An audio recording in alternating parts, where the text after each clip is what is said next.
Hi friends, అందరికీ ఎలా ఉన్నారు? బాగున్నారా? నేను మీ సబితా శ్రీనివాస్ని మాట్లాడుతున్నాను.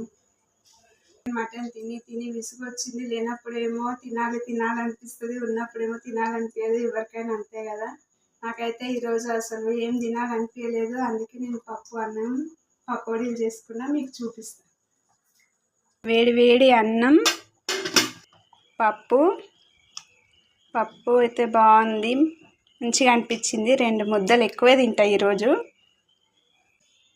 చూడండి ఫ్రెండ్స్, పకోడీలు వేడివేడిగా ఉన్నాయి, కాలుతున్నాయి. తిని చూపిస్తా.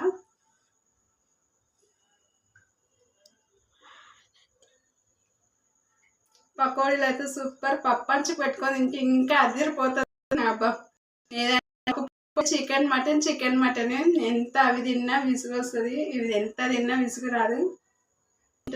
పకోడీ సూపర్. బాయ్.